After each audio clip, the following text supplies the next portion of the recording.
All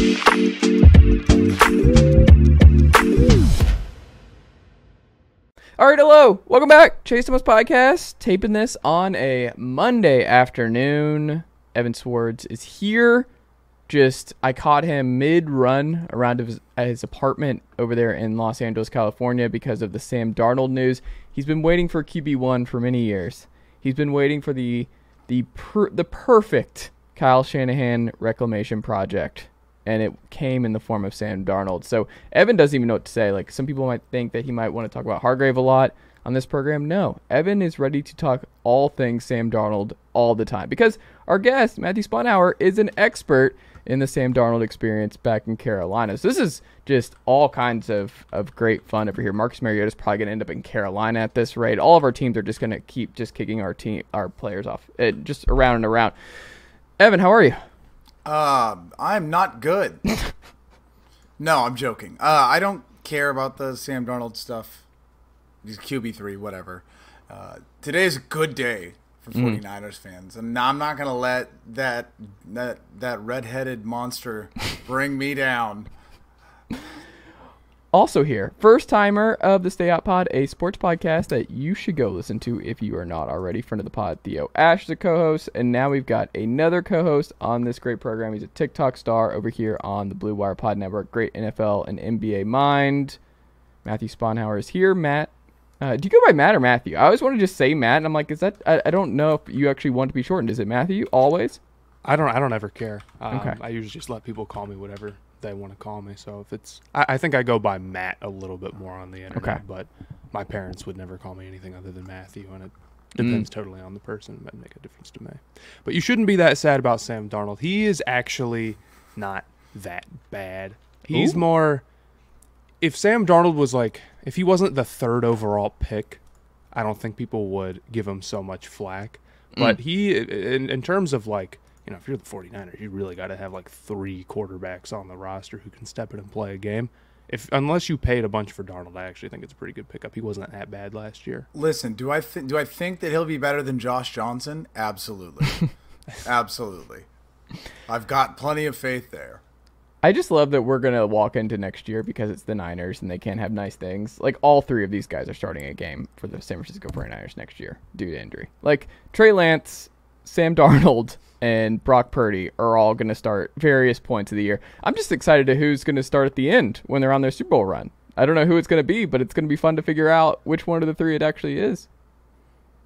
I mean, we can get into that. Well, let's start, Evan, with your Niners, and I think Matt is going to have some good stuff on this, but they kind of surprised a lot of folks. They're a lot more active than I think a lot had anticipated coming into free agency. I have a lot of just joyousness. I'm wearing a Falcons hoodie and a Falcons hat. I just been losing my mind over the Jessie Bates signing over the last hour, so we'll get into that in a bit. But Evan, a lot's happened. Jimmy G signs with the Raiders. Gibson re-signing feels like forever ago. Where are you at with day one, a couple hours into the Niners free agency spending hysteria? I mean, so first and foremost, there was no one on earth that I think that was expecting the 49ers to sign Javon Hargrave. The biggest thing I think we were all thinking about when it comes to free agency was maybe defensive back. Most definitely was going to need to be, and still could be, defensive end, opposite of Nick Bosa. They had recently drafted Javon Kinlaw and spent a very, premium pick on him. And where some people thought he might be getting cut a couple times, he'd been given the label bust. The Niners had, for the most part, always kind of had his back and put their support into him. No more. Not anymore, guys. No, this is an incredible, maybe one of my favorite signings in so many different ways for the last few years. First and foremost, it comes from the Eagles. Love taking, not that they had it, they knew they were going to get rid of a lot of one-year contract signings that they had, but love taking talent away from the Eagles. 2, fills a huge, huge hole that we've had. I mean, Javon Kinlaw was supposed to plug that role after DeForest Buckner left. Listen, DeForest Buckner is still a little bit younger and probably a better overall defensive tackle. But Hargrave is a monster pass rusher. And I think when you look at the 49ers defensive line, the first thing I tweeted is I think they're going to break the record for sacks in an NFL season. Hargrave had more pressures, or maybe like two off, like as many pressures as our entire defensive line, or defensive tackles, not Nick Bosa, had all season last year. Like the production that we're plugging in at that position, on top of him now being able to play with Nick Bosa and play with Coach Chris Kasurik, who's just gets the most out of every one of his players. I mean, this is just a huge signing. Last year we signed Javarius Ward at corner to get a true number one corner, and I think this is like immensely bigger. What do you think, Matt? Yeah, I'm a really big fan of it. I mean, Nick Bosa is quickly reaching one-on-one unblockable status, and to put somebody else who's that strong of a pass rusher next to him, there's only so many double teams that you can throw at people. With Kinlaw, I mean, I'm from South Carolina. I was rooting for him, but obviously in that Eagles championship game, although not that it really mattered ultimately once you had no quarterback to throw the ball at all. But in that Eagles championship game, they were running at Kinlaw like crazy. So I guess I am pretty surprised that they went and got Hargrave, but this seems to be kind of the building strategy of the 49ers. They're willing to really go spend on these guys. I mean, they went and spent on Christian McCaffrey. It's kind of the same thing the Rams do. They'll go and pay these huge big contracts to guys who they think are going to be consistent stars, and then they're going to trade the first round picks because they don't see those as valuable, and stock up on comp picks, and so on and so on and so on. They value the later picks a ton. Let's also remember too that like with the loss of Jimmy Garoppolo and now Mike McGlinchey, who is gone on a massive contract, that allows them to still, one of them negates. I think it's the Mike McGlinchey one is negated or whatever, but they're going to get a third round compensatory draft pick for that. So now not only are they getting Hargrave, but they're going to get a third rounder as well. And it's just like you just keep reloading. Who's going to be the right tackle this year now? I mean, is it in the draft? I think it's going to be maybe in free agency. I think I don't think it'll be in the draft. Do they have the money for Orlando Brown? I think. Are you going to steal Cale McGarry from us? Maybe, yeah. I mean, here's the thing: they no longer are paying Jimmy. They're no longer paying Mike McGlinchey. You're looking at Jimmy Ward, who had a pretty big cap hit, might not be coming back.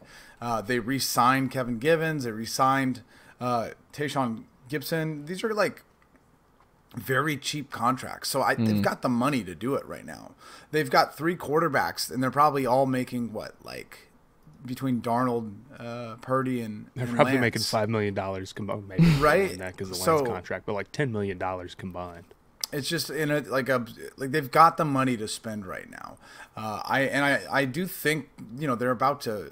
They just adjusted the salary cap too. Like, it's a really good time to spend the money. They're going to have to re-sign Nick Bosa, and that contract's going to be bigger than my ego, but we're on their way. Free agency's not done for the 49ers, so I would expect at least a safety, maybe a corner. They've got to figure out a couple positions on the offensive line, and probably a running back because it's Kyle Shanahan. Matt, when you look at the Jimmy Garoppolo to Vegas signing, Josh McDaniels and Jimmy G reunite in Vegas. Devontae Adams is still there, who I think quietly got overlooked. I mean, I was going through his numbers this past year, and like the PFF, I think he's the number 2 overall wide receiver from PFF for this past year. I think just because the Raiders weren't as good and because he had Derek Carr has had a down, he's basically gotten worse progressively over the last 3 years. He kind of took a hit for that, and Josh Jacobs obviously being maybe the best running back in football last year was a big part of that too. He just got kind of overshadowed in a ways, but he was still highly productive and a really good player. Josh Jacobs is obviously back. Where does this put the Raiders? Because I don't know what to do with Oakland, or I'm just going to say Oakland for the next 20 years. I don't know what to do with Vegas because the Chiefs aren't going anywhere. The Broncos are spending a bunch, like Evan alluded to, with Mike McGlinchey and company, and Sean Payton's putting a bunch of resources in the offensive and defensive line, like he did in New Orleans. But, I mean, the Chargers aren't going anywhere. Herbert was just in the playoffs. Like, they're right there. I don't know what to do with the Raiders and where they're actually at and what Jimmy actually does for them. What do you think he does, and do you see this being an actual upgrade over Derek Carr and the Derek Carr you saw in McDaniel's scheme last year? I thought Carr was pretty rough. I'm not too high on him, but, like, yeah, I don't think people are wrong in thinking this is a pretty lateral move. Now, if it's what you want to do, okay, fine. You know, if you like Garoppolo better than Carr, if you're Josh, like, fair enough, do your thing, and you probably save a little bit of money long-term doing it. Derek Carr's contract was getting pretty ridiculous there towards the end. But what does this mean for them? Well, they're still in the AFC, unfortunately. And there's a lot of teams that I think are a lot better off. You know, yeah, you've still got Adams, who's still himself. But, man, I don't know. I'm honestly worried for them that, I mean, how many full seasons has Jimmy Garoppolo ever played? 2? 1? I think the injury risk is really, really high with them. So I don't know. I'm not that high on them yet. If this is a move that they make and then they go do a bunch of other things, fair enough. Like, okay, I can understand that. I don't think this stops me from thinking they can improve as a team. But if this is the thing that they do, if they're like, we're going to go from Derek Carr to Jimmy Garoppolo and that's our move, I think it's time for McDaniels to get out of there relatively soon. Do you think they still take a quarterback in the top 10 or no? They could take Levis if they really wanted to. I mean, they would have to trade up to 3 if they want anybody but Levis at this point, I would guess. So you think it's going 1, 2, 3 quarterback to start the draft? I think if the Cardinals move that pick, it absolutely is, because I know the Panthers are taking one, I know the Texans are taking one, and I know the Colts are taking one. So it's going to go 3 quarterbacks before they get a chance to pick unless they move up. Now, maybe their strategy is, we're going to move up to 3, and we're going to take Anthony Richardson and let him sit behind Garoppolo. That could be possible.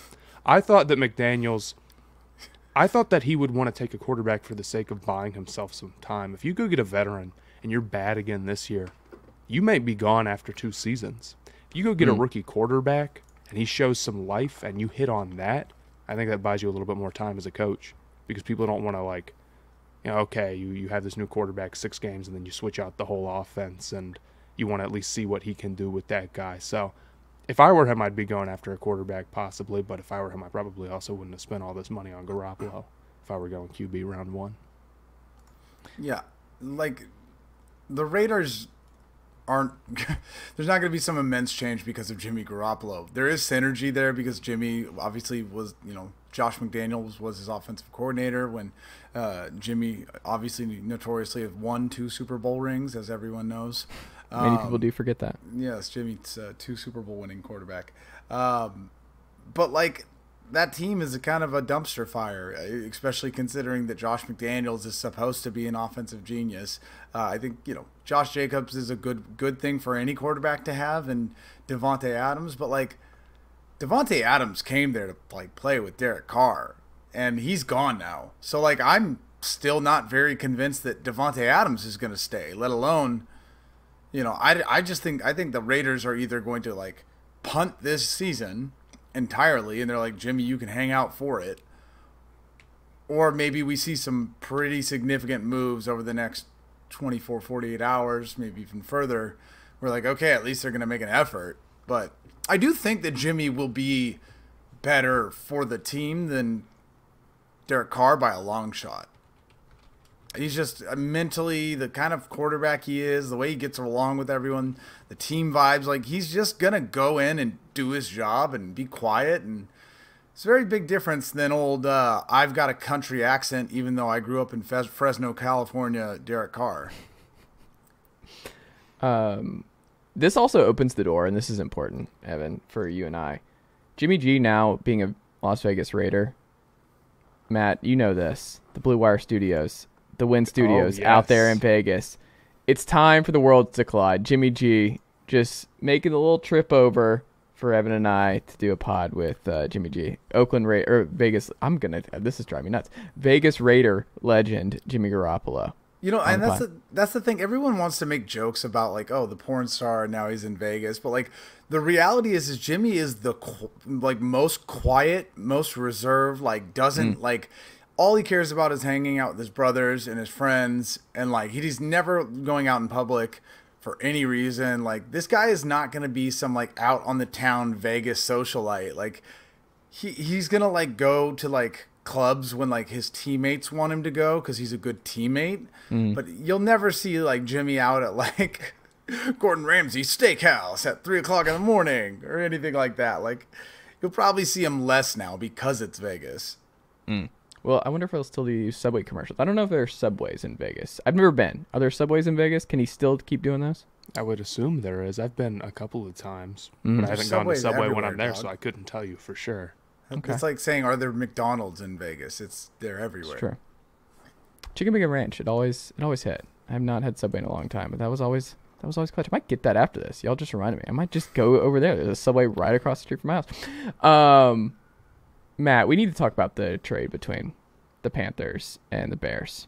You had a good tweet that I liked where I was talking to a buddy over the weekend about it, and I was like, yeah, he's a fan of the Panthers, stay up on. And I was like, but he said something that I think, because a lot of the immediate reaction to the trade was like, how do you throw in DJ Moore? That's what everyone seemed to harp on with the deal, was that the Panthers included DJ Moore. So it's like, why are you giving up your wide receiver 1 to draft your QB 1 and put them in that kind of situation? And then obviously Panthers fans were like, you think this is darkness? We've been in this spot before with worse receiving options for our young quarterback than this. This is nothing.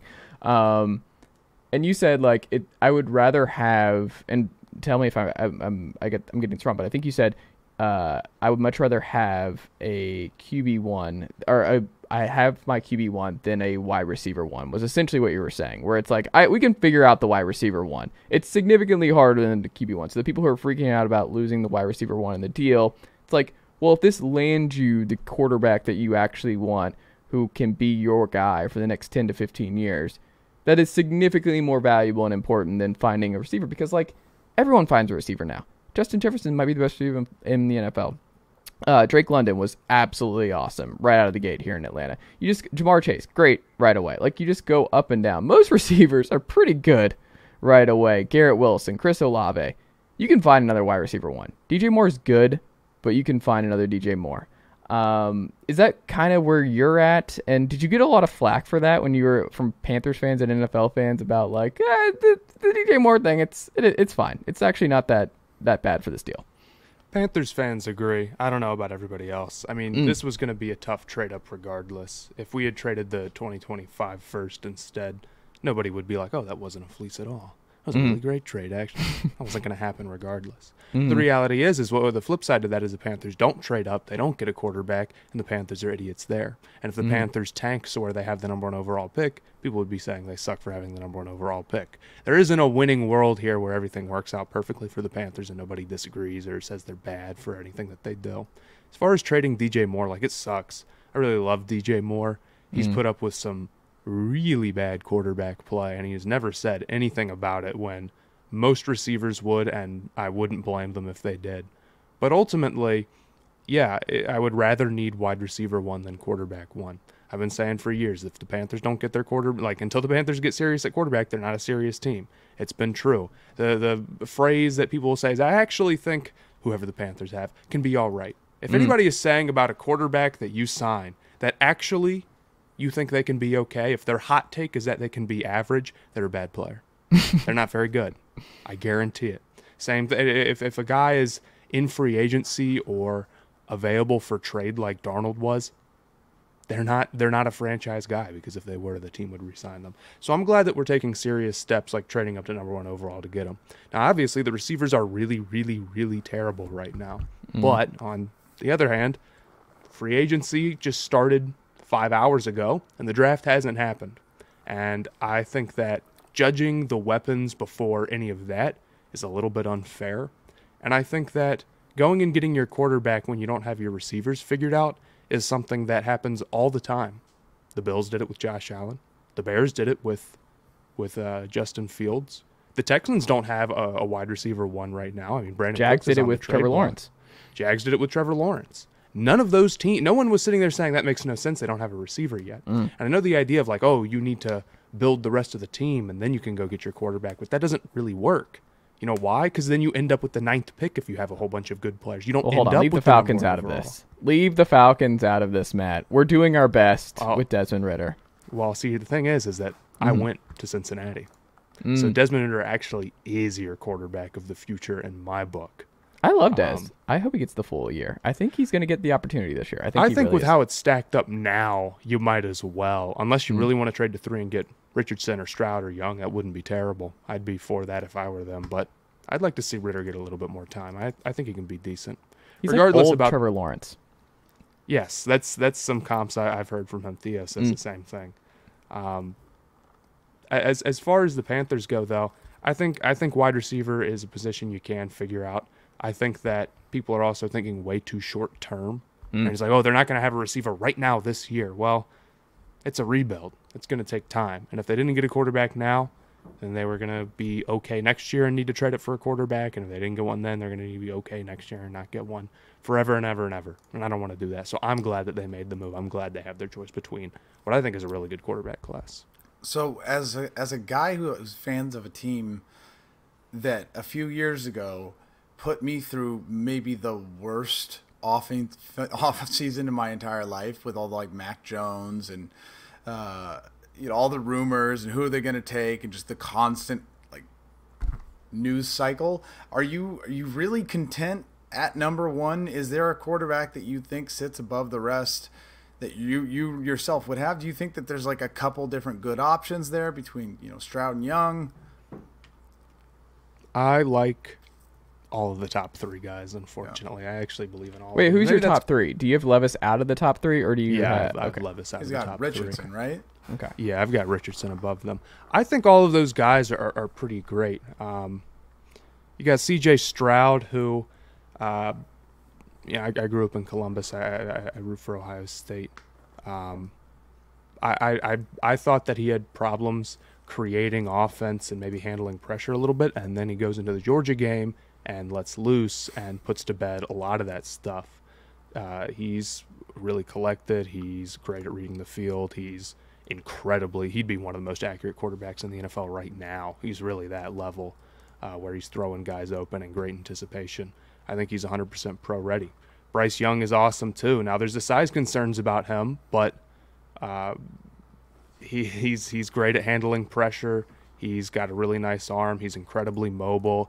He's got sort of that Patrick Mahomes thing going. I remember that one score against Tennessee where he's running towards the goal line and he's still got the mindfulness to flip it forward when the defense commits to him, and he's always still able to throw it no matter how much it looks like he's running it. So I'm a huge fan of him. And then Anthony Richardson, I really don't think is that far off. Now, he's a project for sure, but he's also 21 years old and played 1 season in college. If we were judging every quarterback prospect by their first season in college, a lot of them would look really bad. He's arguably the best quarterback athlete we've ever seen. At least that's what the combine testing would tell us, but the tape tells us that too. Any of those 3 guys, I'd be incredibly excited. I don't know. It's just funny, the Anthony Richardson discourse. Like, I have friends who are only NFL guys, and they're like, oh, they watch the combine. They're like, oof, Anthony Richardson. I'm all the way in, and I'm obviously a Tennessee guy. I saw Anthony Richardson up close and in person for Tennessee, Florida. And he's hard to bring down, but I think it was interesting because, like, he has the same body type as Cam Newton, right? Like, they love showing those measurables compared to one another. But it's like Cam was mobile. Cam liked to take off. Cam was terrifying with the ball in his hands. And what he did at Auburn was electric in the open field. He was looking to make plays. Anthony Richardson plays like Big Ben. Like, Anthony Richardson is gigantic. Tennessee was putting bodies on him. Like, they were getting in the backfield. Richardson was just bouncing off dudes. Like, Richardson is built as a statue. It's more of like a he was like Jared Lorenzen. I don't know if these kids are too young for Jared Lorenzen in the early 2000s with Kentucky, but that's who he reminded me of, where I'm like, this man doesn't move and he's impossible to sack. He's got a cannon arm. He doesn't really know where it's going most of the time, But, like, there is value. Like, the right kind of guy, you mold him in. Like, he didn't complete a pass in the second half against Florida State. Like, he kept trying. God bless him. But he couldn't do it. Like, it was... I have no idea, because everyone who watched SEC games, even Florida fans are like, I mean, yeah, maybe, but like no one's seen it. Like, everyone who watched Anthony Richardson throughout college was like, oh no, how can this guy be going top 5, top 3? It's just interesting because he is so different. Like, no, college pro, everyone likes Bryce. College pro, everyone likes CJ. Even college pro, like, we saw it with Will Levis in 2021. Like, when Liam Cohen was his OC, like, he was a really, really good player. Fell off with Rich Gangarello this past year, but, like, and that offensive line was one of the worst in college football. And it was bad. I would take him number 1 overall just because he played well before Rich and then played bad with Rich. Rich Gangarello is one of the worst ever. The things that I have heard behind the scenes about that man is one of the just... Like, I couldn't even say on this pod, not because I don't want to, but, like, I think I might get, like, FCC, FCC let's not violation. get me sued. Right, yet. But, God, yeah, that I actually have a little bit of hope for Will just because of that little thing. I'm not completely anti-Will Levis either. I just, if we traded up to the number 1 overall pick to get him, I'd have a problem. Well, yeah, two I think things. He's a better version of Mac Jones in that draft class type situation where he'll probably go like 6 to 8, somewhere around there. It kind of depends. If somebody trades up to 3 for a quarterback, I think it's 4 straight QBs. Yeah. Wow, like it could be. And then Jalen Carter falls down, and I don't even know what he's another wild card. How teams are going to view him, and Will Anderson, who I love as like if Will Anderson falls to the Falcons, folks, I'm going to make the news in Knoxville because I'm going to be running around with my shirt off, losing my mind if we're able to get Will Anderson to fall into our laps because everyone's going QB, and then Jalen Carter and maybe Tyree Wilson, I think is his name, the edge from Texas Tech. Like, there is a path to the Falcons sneaking into Will Anderson. Here's the thing. That's the world we all want to live in. I think the Seahawks can take Jalen Carter because they're the Seahawks and they don't care about any of that stuff. The Raiders legally, I don't think can take it after Henry Ruggs. Like, I don't think they can take that. That would be the most insane draft pick in the history of the NFL draft. So I feel like Jalen might slip a little bit, but like 4 quarterbacks go in the top of the first draft. Like, you might see a lot of trade ups after that because that's a lot of talent sitting now at a place that might not have been there. Well, how about this, Matt? If you had to say among the 4, who is the most likely to slide to like 20? Of the quarterbacks? Yeah, of the quarterbacks. Who do you think is the most likely to free fall? Levis. Okay. I guarantee it. But it's not Levis. Of the 3 that you like, who would be the most likely to slip? To slip? I would guess Richardson then, but I think all of those guys are locks to go in the top 4. Yeah, I don't think that's going to happen. I feel incredibly confident about it. Athleticism is always something that will keep a quarterback much higher than they should be. Like, what he did in the combine, like, Richardson is going to go very high. That's inevitable. Yeah. I think that Richardson going that high is him going where he should. I think he's that good. And I know the college stats are bad, but ultimately teams aren't wrong for taking a shot on that. And people try to compare it to like Malik Willis. And I think the idea Richardson is not as far off as it may seem. The fact that he doesn't take sacks and he has good pocket presence and he does a good job staying upright, that is huge. That's one of the most important things a quarterback. That was the first thing you notice when you watch him. And it's not something you can really learn. You either once you're in the college level, you either got it or you don't with feeling pressure, and he has it. So yeah, maybe you want him to read the defenses a little bit better and you want him to be a little bit more accurate. Those things I feel like are much easier to work on, especially for a QB who's 21 years old. Whereas with like a Will Levis, like, and again, I don't totally hate him, but he takes a lot of sacks, and he's 24, and the accuracy is still a question. So what do you think ultimately happens? Here's your chance to be clairvoyant, Matt. Like, what do you think the Panthers ultimately do? Do you buy that they'll actually trade back from trading up, or do you think they'll stay at 1 and take one of the quarterbacks? And if they do, who do you think they're actually going to take? Who's your gut telling you? They could trade back. It wouldn't totally surprise me. Maybe just a couple of spots. The reality is I think they don't know who they want yet. and they traded up because they wanted to just go ahead and get the number 1 overall pick and not have to worry about somebody else jumping them and then deciding, oh, we only have one guy we really like and we missed our chance on him. But let's say there's a world where they're confident maybe Bryce Young is going to go to the Texans and they like Richardson and Stroud relatively equally. They're like, yeah, then we could move back to 3 possibly, and recoup some assets and still get a guy we like. My guess is that they stay at 1 and take Stroud. I think that CJ fits what Reich wants to do. He likes tall, composed pocket passers. Stroud is definitely that. But I think Stroud has a lot more creation ability than the guys that Reich has been dealing with. And while I don't think he needs like somebody to go out there and just like create something out of nothing, he doesn't need someone to go out there and be Mahomes. There's a big gap between doing that stuff and then, like 40-year-old Phillip Rivers and Carson Wentz and Matt Ryan and the guys that he's had. Yeah. Evan, I'm excited. Can you tell? It's a good day. The Falcons have been active. They had a lot of money to spend. Jessie Bates is my just free agent number 1 that I wanted. I was just like, just give me Jessie Bates. Like, I need a good secondary. I love Richie Grant. But, like, Jalen Hawkins is fine. He's more of a backup. He's fine. You pair Jessie Bates with Richie Grant. You already have A.J. Terrell on one side. You bring back Isaiah Oliver. You have the number 8 pick. A lot of fun corners like Christian Gonzalez, Joey Porter Jr. Suddenly the Falcons have a no-fly zone situation going on in the NFC South. They go out, they sign, I don't know how to pronounce his last name, David. I think that's correct, yeah. Charles. But he's good, and he obviously has familiarity with our new DC, Ryan Nielsen. Taquan Graham was really good last year before he got injured. I really like what we've seen from him. Grady Jarrett's obviously a star. I just look at all this, I'm like, suddenly Terry Fontenot's not messing around with this defense. And then you trade for Jonnu Smith, where Arthur Smith is like, we're going 12 personnel and we're going to beat you to death. We already have one of the best run blocking groups in the NFL. Tyler Algier is a really good player. He's like the reincarnation of Michael Turner. He's just a little bowling ball back there.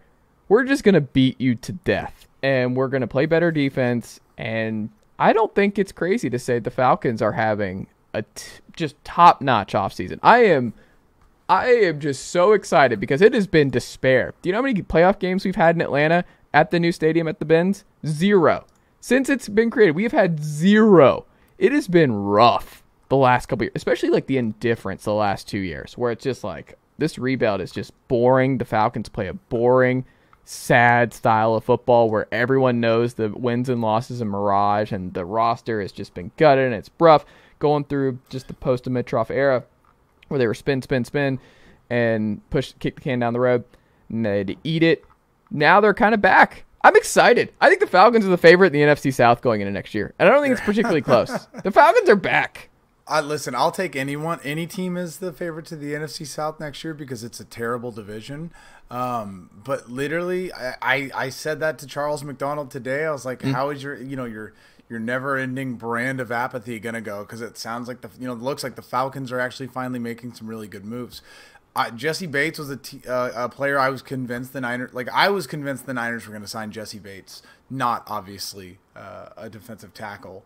And you can't have everybody. Your defense is fine. Leave us somebody. Like the Niners don't need more. This is free agency. This is when players actually get to choose which team they want to go to. And I do think they're going to choose to want to go to the potential Super Bowl winner of this season, as opposed to the upcoming Super Bowl contender next season. Okay. Yeah. That's great. Wrong shade of red. But no, getting Lindstrom back, signing the extension to a 5-year extension, that was good. But I mean, I'm very curious what happens with Jonnu Smith because he looked really good for the Titans before he went to, purgatory New England, which is a weird thing to say, with Mac Jones. So if we can see a little Jonnu Smith resurgence, Desmond Ridder has a nice healthy Kyle Pitts, Drake London, one of the best receivers in the NFL already. It'll be very interesting to see how they use Jonnu, because if they use Jonnu as like hey, this is who's going to catch passes because we're going to still force Pitts to block, who knows? But if Jonnu can take some of the blocking and they maybe split the receiving, I think that could be really good for the team. What do you think, Matt? I know you're a Panthers guy, but is it okay? Do I come off as a homer to be this excited about where the Falcons are going this offseason with the draft still ahead of them and with the way that Terry Fontenot has addressed the holes on this team with all the money he's had to spend to this point? I think Jessie Bates is a good player. I think $16 million a year for a safety is a lot.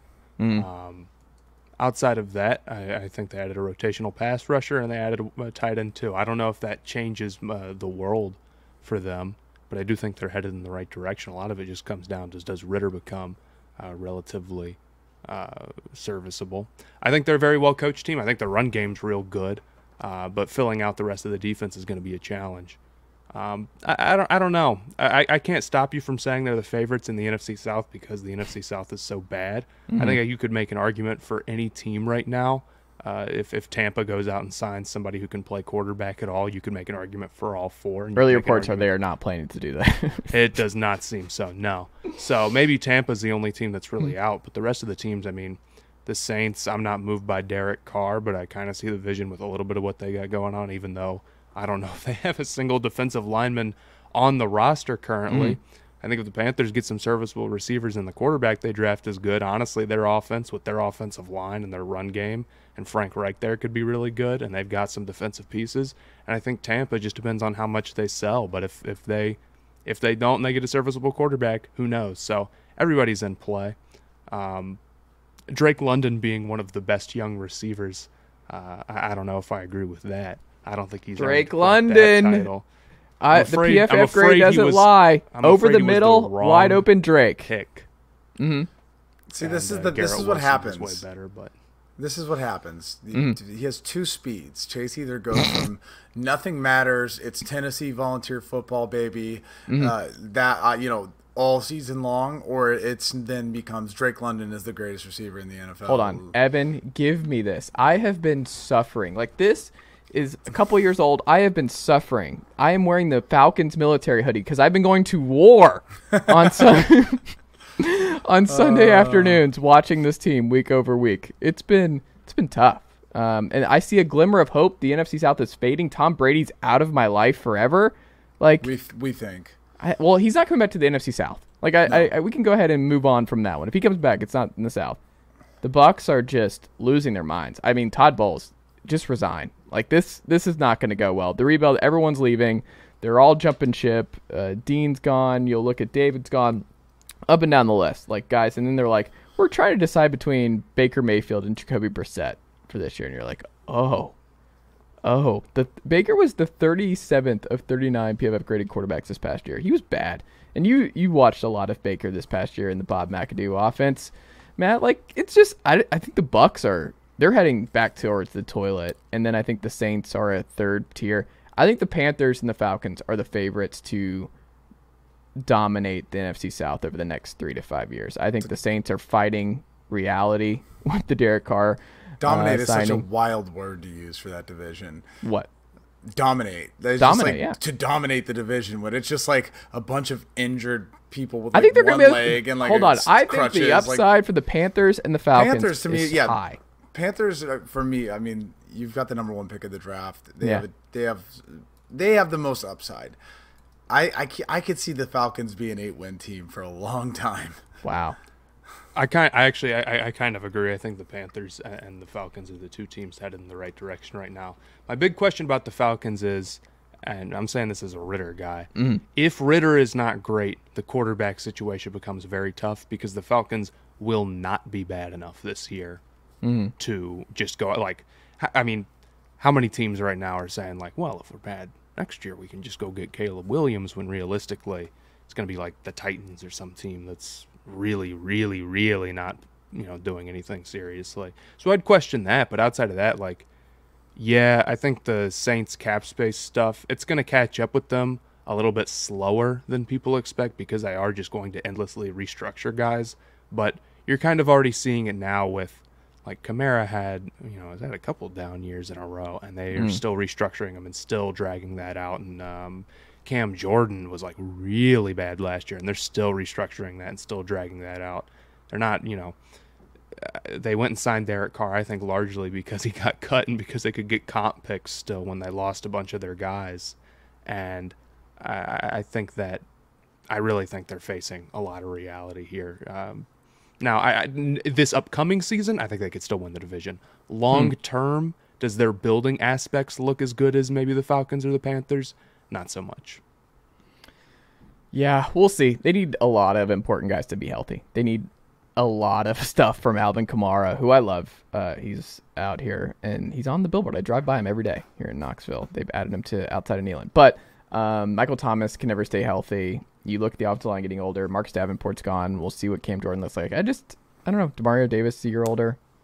I'm not optimistic about where the Saints are going and what they're trying to do.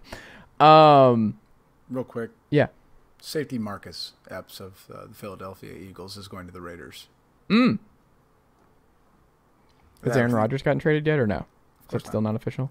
I believe once he comes out of his cave, if he doesn't see his shadow, it's one more month of decision making. Okay.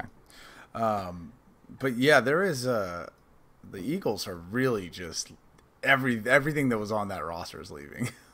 I mean, that's part of it, but the Eagles, man, like Travis Kelce's coming back. I think they'll still be good. And the thing that helps the Eagles is the same thing that helps the Niners, where you're like, man, it felt like everything was right. They were extremely healthy last year. Debo was healthy. CMC was healthy. The defense, by and large, Bosa, everybody was healthy and good. You had this elite coaching staff. You had D'Amico Ryans. You had Kyle Shanahan. You brought in Brian Greasy. Like, it all seemed to work. Like, you had everything together, and the two best teams played in the NFC title game. But, like, here's the great part. The NFC sucks, and the NFC is still absolutely wide open. It's not like they still have Josh Allen and Patrick Mahomes and Justin Herbert to worry about.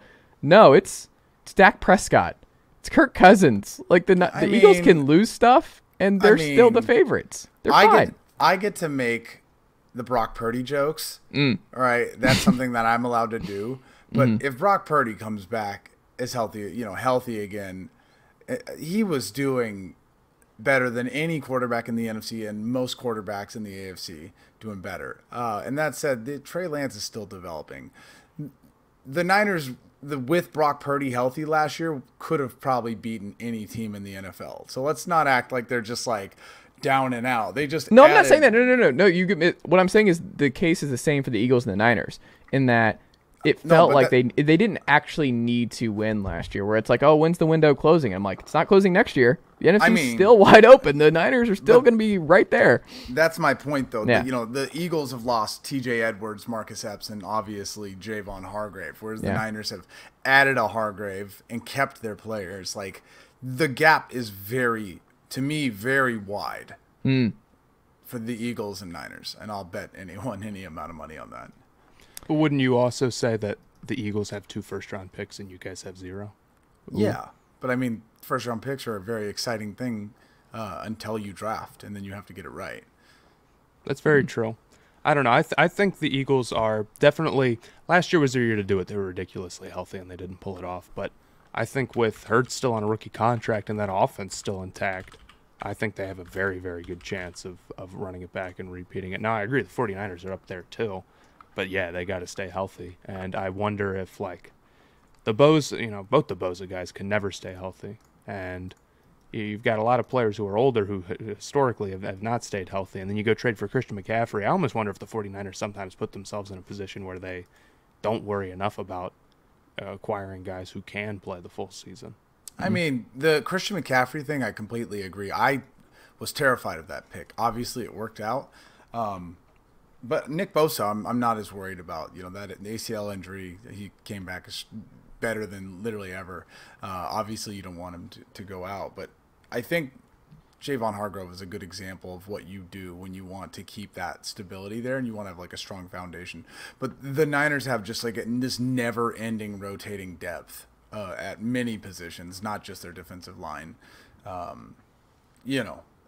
Eli Mitchell's probably going to get hurt next year. Like, Christian McCaffrey might miss a game or two next year. They're just going to keep rotating guys in over and over and over again. To be honest with you, I'll say Jalen Carter makes a lot of sense to me at the Eagles at 10. I don't think think he's he's going to be there fall though. that far. I'll be completely honest. I think this stuff is going to get cleared up, and he's going to go at 5 or 6. I hear people saying that, and I don't ever give NFL teams the benefit of the doubt for making like good moral decisions, but like the guy was the guy was racing in the middle of the night in a situation that they got 2 people killed. Like he wasn't obviously the driver on that side, but like that, even for the NFL, that's a wild thing to just gloss over. I think the NFL is pretty wild about that stuff. Yeah. And me personally, I always see a lot of people be like, oh, no, it's ridiculous that you think he'll get picked at like 5 and then their team has like the 9th pick or something. And it's like, not saying that either of you guys are doing that, but a lot of it depends on how close to the draft that stuff happens. Because think about it, like Laramie Tunsil did like nothing, and he dropped 13 spots. He was a guaranteed number 1 overall, and a video of him smoking weed came out, and he dropped 13 spots, which is like half the money you get paid on your rookie contract. It's like 50% less. Also, do you ever? And I think too, to your point, like if Laramie Tunsil was smoking a joint instead of having excuse my language, a gas mask bong strapped to his face, I feel like it wouldn't have been as big of a deal. But That's true. That's another thing though. It's like you look at the Tunsil stuff, and it's like now looking back, it's like he was smoking weed. Who cares? Like 2 people died. Yeah. On his team, his teammate. I don't know, but you're right. You're right. There's a very good chance he goes at like 5 overall, and we're all like, shouldn't have dropped that far. Yeah, I guess I can't really tell you what NFL teams are thinking, but I think if he gets his name cleared and teams have 2 months to look into it, I think that means that he'll drop a lot less than maybe he would have if this came out like a week before the draft. Then he really would have been in bad shape. Yeah, because it's just the 24-hour news cycle. People move on. Like, you remember that day, the combine, where he's just escorted out? Like, they're like, is he still in Indianapolis? Where is he? And all this stuff. Like, if that happens, like, the day before, like you said, that changes everything. But we still have a lot of time before the actual NFL draft. It feels like the NFL draft's, like, next week. The way it's been covered as of late. There's so many NFL draft podcasts that are popping up. I'm like, the NFL draft, we still got a while. This sport, man, it's just all year long. I don't know about you, but like I feel like time moves much faster nowadays than it did like 8 years ago. Like now every inch of your life is refreshed. Like every social media app is constant coverage. Like I think mentally time just moves forward a little bit faster. So I feel like the draft is. And then we're in our 30s. I think that's what's happening here. I think what you're describing is we're in our 30s and time's just moving faster for us now. Yeah, I'm like Adam Sandler and Billy Madison. Like you gotta cherish it. Yes, Matt, you got to cherish it. 21. It speeds up, and you don't realize it. I think it's like the way that there's a scientific reason as to why we feel that way, and I think it's because our brains, because we have so many days and so many repetitive type days that like it feels like once you get into your like actual life past like 28 or older, and you're like in the career you want, you're doing like there's no more new things, right? For the most part, so you're just like habit, and your brain just goes. I thought it was because, like, when you're 35 or 50 or 100, 1 year of your life is just a little bit less of your life that you've. Well, that's what we're saying. It's like that repetition. So it's like you have so many days that your brain's like, hey, this isn't new. This isn't exciting. Like you've done this 97,000 times at this point, and you just a lot less like new experiences, and basically that's why we're saying that Sam Darnold's going to win the Super Bowl. San Francisco 49ers. Matt, does Jalen Ramsey move the needle in Miami? I think a little bit, yeah. I mean, he's still a really, really good corner. And with what's happened with the Miami corners, which was incredibly unfortunate with Brian Jones and then Xavier Howard not having a good year, I like this move. I think Miami is building a lot like the 49ers and the Rams. That is the new style of, again, with the comp picks, we value the later picks more and then the first-round picks less. We're going to go trade for the big stars. I think the thing these teams have realized is that, like, the actual damaging thing is not paying guys a lot of money. It's paying guys a lot of money who are only okay. If you're going to go shell out a big contract, that's fine. But it needs to be for somebody who is one of the best at their position. Like, look at the 49ers, for example. Who are the guys they pay him big money? Nick Bosa. He's one of the best at his position. Christian McCaffrey. Fred Warner. Fred Warner. Like, all those guys are top few at their position. Who are the guys they let walk? Mike McGlinchey, right? He's walking. That's because paying him $20 million isn't good value. And if they have to go trade a third-round pick or a fourth-round pick or a second-round pick to make sure they have that guy, so when they re-sign him, they're re-signing somebody who's top at their position, or when they're paying him, it's someone that's top at their position, that's fine by them. You saw the 49ers do the same thing. Rams do the same thing. Here's Miami doing the same thing. I think getting a number one corner and moving Xavier Howard to 2, maybe he can improve a little bit. Going to do a lot for him. So I like it, and I like that style of team building. Let's also remember, too, that, like, the Dolphins are the beneficiaries of the Rams going scorched earth to win a Super Bowl and then being forced to get rid of this guy for cap space. Like, the Dolphins gave up next to nothing. Like, you look back to when Trent Williams got traded for, like, a third-round pick or something like that. It's the same thing. I think Trent Williams is obviously a little bit better. But, yeah, they already have an exceptional corner on the Dolphins team. And now they're adding Jalen Ramsey, who I love to hate because of his personality, but, like, he's, like, you know, still that guy. He's still one of the best corners in the NFL. And the Dolphins have a really good pass rush too, which I think is the thing that, like, they traded last year, and that pass rush is probably still getting comfortable with each other. They're going to have a really good defense this year. It is, like, creepy how very similar with Tua that they are to the 49ers. The AFC East is going to be a bloodbath. Yeah. Like, it's like Bills are obviously tier 1, but, like, the tier 2 fight if Rodgers ends up in New York and you get I think there will be a bump with Bill O'Brien calling plays for the Patriots. I think the Pats will be better. I think the defense will be better. And you look at it and you're like, you can make the case for all three of the tier 2 AFC East teams as, like, 10 to 11 win teams if things go right and they could go on right. I don't know. Those three are kind of clumped together, and I think I feel pretty good about all three. That, like, they have a very high floor. I think all three have high floors. Why I want to ask this question to both of you, but, like, what type of Aaron Rodgers do you think the Jets are going to get? I think he's going to be still pretty good. Yeah. I think that he's not an MVP anymore, probably. He did have a rough season, but he also had very, very rough weapons, and that does affect your numbers, but I think when you watch him play, that didn't affect him as much. Going to New York, I really, really like the pieces they'd be able to put around him. I love Garrett Wilson. Elijah Moore is really solid. Breece Hall is obviously good, and the run game was really good with him. So I think he'd look a lot better. But I think he'd still probably be somewhere around a top 10 quarterback in the NFL. I think they'd be a totally different team. No team can improve more from upgrading at quarterback than the Jets. I think it's the worst quarterback situation I've seen in a long, long time. From, like, maybe Kaiser playing for the Browns way back when was pretty rough. But I mean, you're talking, you just can't throw the ball downfield at all. Or you've got Joe Flacco out there who's 400 years old throwing 50 passes a game or whatever. I'm excited to see him with the real QB. If they had gotten Jimmy Garoppolo, people would have been excited about it. You know what's weird is, I don't know if you share this sentiment, Matt, but, like, if they had just kept, and I don't know if, like, it's amazing, like, everything's a relationship business, where I just wonder if you had just kept the other LaFleur, because I never know if it's Matt, Mike, whatever it is, the other LaFleur, who was actually pretty good. It wasn't his fault. I think that Zach Wilson and Joe Flacco and what he was having to work with last year was not good.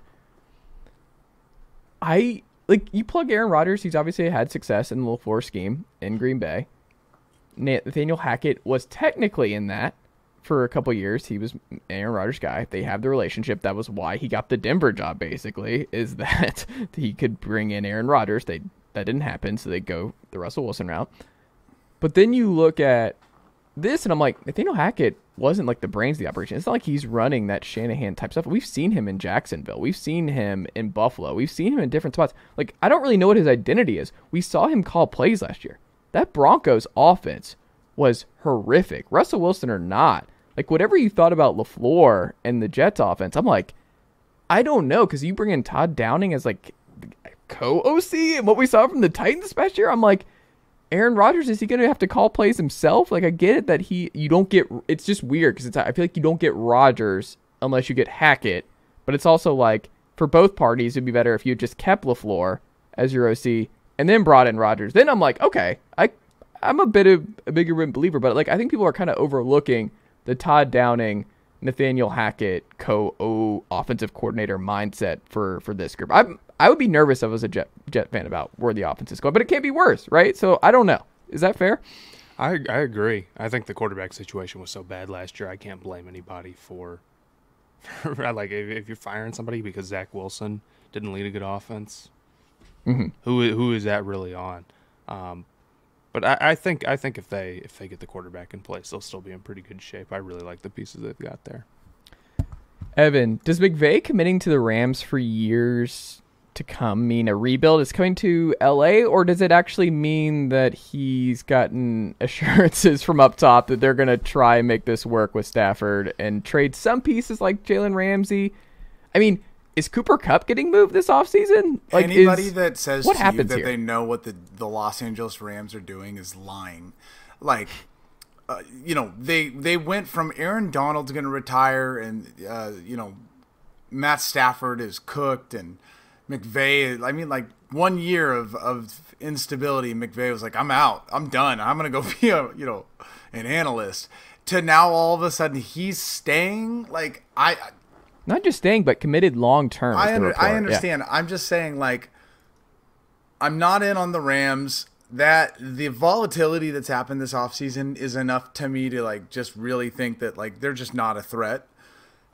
There was just even a report the other day that not a report. Mike Lombardi was on a was it Colin Coward's or somebody's podcast going, they're trying to trade Matt Stafford right now. To which they're like, no, we're not. It's like I just don't understand what the Rams are doing. I don't understand what Sean McVay is doing. If you're that young and you just won a Super Bowl, regardless of what your team's roster might look like now, if you love football and if you love coaching, and if you're that, like, you know what I'm saying? Like, if you're that young, there's nothing you could say on earth for me personally that would make me want to retire. Even if the team was bad, I'm like, I'm on cloud nine. I've got all the juice in the world. I just won a Super Bowl. I could do this 6 more times. That he even thought about retiring is like, I think, a huge deal that a lot of people don't talk about because of this never-ending news cycle. Like, I wouldn't be surprised if he gives it another go or two season-wise and then just goes, no, this is it. I'm out. This is way worse than I thought it was. I said I wanted to commit to the rebuild, but actually winning 4 games or less 2 straight years. It's like the person you're dating, like you come home and you find out that the person you're dating like has like another person's cologne or perfume on them. They're like, oh, it's, we just were dancing. It's not a big deal. And then you're like, okay, we can fix this relationship and make it a long-term situation. That's totally fine. I believe everything you just told me. Like, I don't know. The red flags are there. And I don't know. I think they're the hardest team to forecast over the next 2 to 3 years. Do you share that sentiment, Matt? Yeah. I think they're probably just not going to be that great. Obviously, like they tried to trade for Brian Burns in the middle of last season, give up multiple firsts, and now they're here, like blowing it up. Do they go back to that? I think they're probably just in rebuild a little bit. I wonder if they're like Stafford's cooked arm-wise way sooner than they expected him to be. And that would be my guess, if I had, and this is a real guess, is that they thought Stafford would be okay, and now they feel like he's actually in pretty bad shape, and they're not going to have a quarterback going forward, and it's really hard to build up from there. So if they want to rebuild, they need a new QB, and they maybe need to be bad this season to get one, which wouldn't be the worst thing in the world. If they were the worst team this year, that'd be awesome for them. But I think there's a lot of good QBs in next year's draft, so I that's the route I would go if I were to them, but it's really hard to tell because they're kind of wonky. But they've also got huge trade chips. Like, they obviously mortgaged a bunch for Stafford. It got him a ring. It all worked. But, like, you have options. Like, Allen Robinson, I'm curious what happens there. Cooper Kupp, I think, would bring in a significant haul. He's still in his prime, one of the best receivers in football. Like, if you go down that road, Stafford's not getting anything with his, like, the reason I think part of it's the injury stuff maybe, but also just the money. Like, the Stafford money is, I think it's a lot for any team to go down that road. And then you're like, Aaron Donald, do you just, like, do you want to do him a solid? Like, Aaron, do you really want to come back for this? Do you want to really do what it takes to be in NFL shape all offseason for a team that cannot win? Like, I don't know. I feel kind of bad for Aaron because he could have had the best ending possible when he won Super Bowl, and obviously just what he did in that Super Bowl to guide the Rams to victory. I don't know. The Rams, I think they could actually flip a lot of it by trading some important cogs here and kind of expedite this rebuild and make it less painful than we probably anticipated when they mortgaged everything for Stafford and company, even Ramsey and Odell. But like, I don't know. And nothing would surprise me. I think they're the most fascinating team because if McVay signed up, I'm curious what the plan is. Like, I'm curious if McVay signed up because he believes they can flip this and Stafford's good. And that, Chase, yes, this is not an interesting storyline. The Rams are trash. It's not that. I don't know. They don't even know if their quarterback's fully healthy. But that's what I'm saying. If he is, he's the best quarterback in the NFC. I would prefer to talk about the Falcons again than waste my breath talking about the Rams and what they're maybe going to do. Like, well, let's end on this. Which team is not linked to drafting a quarterback in the first round that should, in your estimation, Evan? Who has not been linked in the first round that you're like, I don't know why this team thinks they don't need a quarterback, because they do? the New England Patriots. Oh. I mean, Why? and not even like because it's like a fun thing to like bag on Mac Jones. Like, I don't think I feel like the Mac Jones situation is not going to end up in the type of way that they want it to. I would love to see them. I would rather see them with Will Levis than Mac Jones in a big way. So I don't think it'll happen. It's the Patriots. They don't really do that type of thing. But I'd be trying to take a quarterback if there was one available. I just like, to his point, they're probably all going in the top 5. They are all probably going pretty high, but who knows? I mean, okay, so let's put it this way. And Panthers, you are allowed to trade up, by the way, for these teams. Like, you could be like, Yeah. hey, you could trade up, yeah. Panthers, Texans, Colts all get quarterbacks. Who else right now? Not even saying who you think like should, but probably won't. Who else? Who else do I think at any point in the draft gets a quarterback? No, I'm just who is getting the fourth top 4 guys? I definitely think that if Richardson is available at 5, the Seahawks would take I agree. I think if Richardson's available at 5, the Seahawks will get him. Me personally, I kind of expect him to be the 3rd guy off the board, but like totally could be the other way around if the Colts like Levis or something. If that would Levis maybe be the falls- simplest way for it to shake out. If But Levis let's say falls, it's do you Levis think? is the last guy. Yeah, if Levis falls to 12, you think the Titans take him? I think they consider it. I mean, Where do the Commanders pick? That's a good question. 13? 16. He's not 16, making he's that probably far. not making it Because that the far. Patriots are at 14. I think if Levis has any type of fall at all, like, I mean, the Titans would be a sneaky team to take him. Very much so. The Patriots, I think, also could. And yeah, If Levis gets past, I'll even say like the Falcons, if they're in like if he's around at like 9 and 10, all of a sudden everybody becomes a little bit more in play. All of these teams that are like, we want a quarterback probably, but we're not, and like we're not trading all the way up to 3 from where we are. All of a sudden, all those teams like Washington or the Titans or all those teams could be like, yeah, we want to trade up and go get them. with the Lions, with as good of a team as they have right now and all the juice that they have, would they not be maybe a little interested in how many, what it would take to trade up 8 spots? I think they'd be interested. I wonder what they would. I think if they really like Levis, they'll take him at 6. Because the Lions are one of those teams, like you said, they're not getting the top pick next year. They're the No. favorites in the NFC North this year, maybe. Right. That's what I'm saying. They're going to the playoffs. So it's like they might not have this opportunity again. Yeah, I think I'm pro them getting a quarterback, even though the offense in Goff was pretty good last year. But Yeah. I mean, I will say with the Falcons, to the Falcons' point, they were linked to Trey Lance pretty heavily. And I think the story goes that if the 49ers don't trade up and jump the Falcons, I think Trey Lance is a Falcon right now. I The think fact if, that they were in... if- go ahead. if Brock Purdy didn't get injured, he would have. He might be traded. Oh, yeah, he might be a Falcon now, too. Yeah, that's a good Right, point. Like, if but I don't Brock Purdy think- doesn't get hurt... Trey Lance isn't Yeah. going anywhere, specifically because of how the end of the season ended. They're going to That's keep fair. Darnold, Purdy, and Trey Lance in a vault with bubble tape, bubble wrap. I will just say, like, based on what the Fontenot and Arthur Smith have kind of prioritized from the quarterback spot, Marcus Mariota, Trey Lance, Deshaun Watson, and Desmond Ridder. I think Will Levis does not fit what they're looking for. I think Anthony Richardson falling or Bryce Young falling would be in their wheelhouse. I think if one of those two fall to 8, I don't think CJ Stroud is their kind of guy either. Like, I don't think that fits what they want at all. I think it's one of those two. I think they want mobility. I think they want physical tools. They want somebody who can just, because their identity is all the run game. Like, their run game, like, they want to run the ball down your throat first, and then we'll figure it out. I think that's it. Like, if Bryce dropped or Anthony Richardson dropped to 8, I think they would actually go one of those two QBs. But I don't feel like they're a Will Levis or CJ Stroud type of team. That's my instinct. I would agree. I will say, to put a bow on it, teams that I think aren't, I think the Dolphins not taking a quarterback at all in the draft would be foolish. You can't go into another year just banking. Like, you picked up to his 5th-year option, great. But, like, Mike White, I mean, that's fine.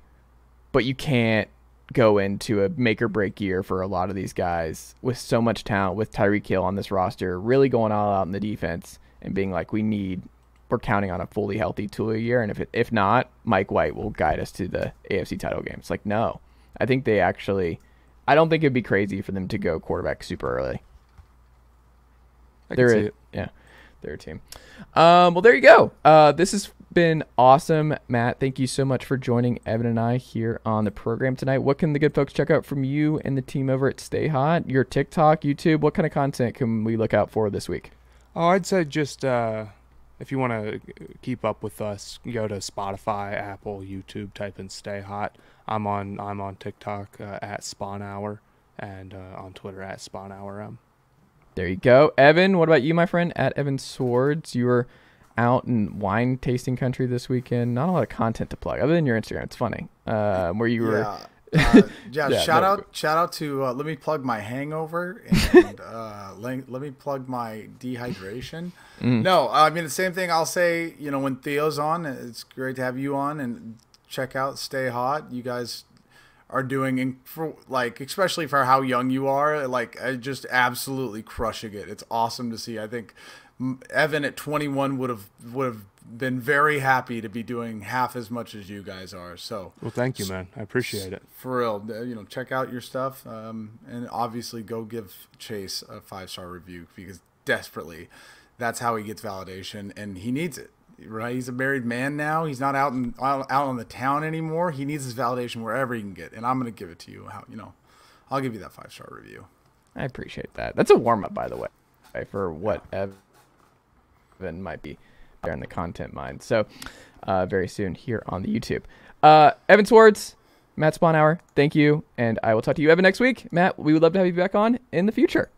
Yeah, I'd be glad to.